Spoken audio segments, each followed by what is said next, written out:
Allô tout le monde, je vais faire quelque chose de complètement fou, mais je sais pas, ça me disait qu'il fallait que je vous partage ça.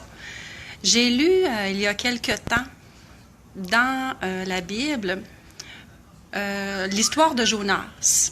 Puis on la connaît cette histoire-là, hein, Jonas dans la baleine. C'était écrit, ce que j'ai lu, c'est que à un moment donné, Dieu a parlé à Jonas. Puis il a dit, va avertir les gens de Ninive qu'il y a un grave châtiment qui va venir détruire la ville s'ils ne se placent pas les ouïes, s'ils ne se convertissent pas, puis s'ils ne changent pas leur comportement, s'ils ne changent pas leur agissement, ben il y aurait un grave châtiment sur la ville de Ninive.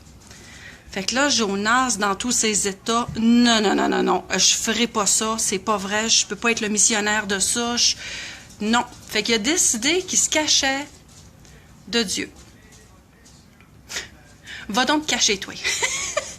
Va donc te cacher de Dieu, il va sûrement te trouver dans n'importe quel coin où tu vas te cacher, mais donc Jonas avait décidé de se cacher.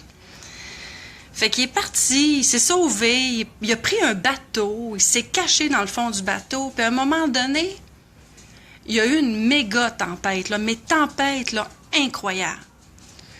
La vie de tout l'équipage était en danger. Fait que là, tout le monde qui était sur le bateau s'est mis à dire « Mon Dieu, faut prier nos dieux parce que là, on va tous périr, on va tous crever là, c'est sûr, c'est fini, c'est terminé. » Fait que tout le monde qui était sur le bateau avait différents dieux, puis là, ça invoquait leurs dieux, puis je te dis que la tempête, elle s'apaisait pas du tout. C'était toujours très dangereux pour tout l'équipage de sombrer. Fait que, à un moment donné, il y en a un qui dit « Coudon, Jonas, qui est caché dans le fond du bateau, lui-là, pourquoi qu'il invoque pas son Dieu, lui? Ça pourrait sûrement nous aider. C'est quoi le trip? Y a-tu quelque chose à nous cacher? Y a-tu quelque chose à se reprocher? » Fait que là, le capitaine, il va le voir. Puis là, il dit à Jonas, « Coudon, pourquoi tu fais pas comme les autres? Là? Viens prier ton Dieu, il faut que ça se calme, là, cette histoire de tempête-là. » Jonas, il dit, « Non, faut pas que Dieu sache que je suis ici, je me cache. Je veux pas qu'il me trouve parce qu'il m'a demandé quelque chose. Puis, je veux pas le faire, fait que je peux pas aller le prier parce que si je le prie, il va me trouver. » Puis c'est sûr, par exemple, que si je le prie, la tempête va arrêter. Ça, c'est sûr, parce que mon Dieu, c'est lui qui a tout créé. C'est lui qui a créé la terre, c'est lui qui a créé la mer, c'est lui qui a créé l'océan sur lequel on se trouve. C'est sûr que ça arrêterait. Fait que je vous comprends, si vous décidez de me jeter par-dessus bord pour sauver vos vies, je vous comprends tellement.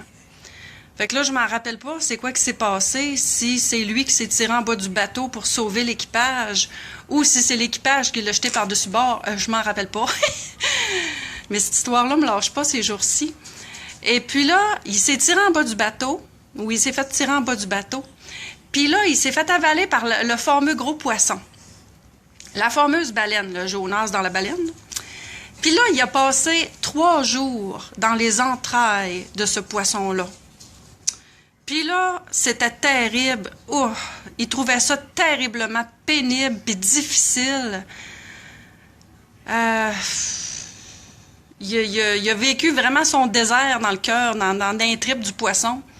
Puis à un moment donné, il a dit « Ok, c'est beau Seigneur, c'est beau, c'est correct. J'ai compris, je comprends ma mission, puis oui, je vais le faire. » Fait qu'au même moment où il a accepté d'entrer en mission, la mission qui avait été confiée, ben, le poisson, imaginez-vous donc, est allé recracher Jonas sur la plage. Marie-Belle est à côté de moi. Puis après ça, Jonas a pris sa mission en main, puis il est allé à Ninive, dans la ville. Il a traversé la ville. Je pense que normalement, ça prenait 3 jours traverser la ville.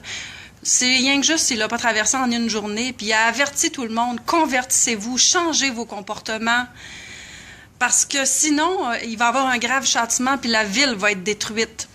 Les gens de Ninive ont compris immédiatement l'importance de se placer les ouïes, puis de changer, puis de se convertir. Tout le monde a pris ça très au sérieux. Ils ont même jeûné. En tout cas, le roi était à la tête de tout ça. Ils se sont vraiment pris en main, puis Dieu a épargné la ville de Ninive. Parce que Jonas, a décidé qu'il prenait sa mission. C'est extraordinaire. Fait que j'avais vraiment le goût de partager ça avec vous autres. Si c'est pour le faire écouter à vos enfants, ce sera au moins ça. Si ça a pu faire une petite place à quelque part dans votre cœur, tant mieux aussi. Ça me demande vraiment beaucoup d'humilité de le faire, mais c'était plus fort que moi.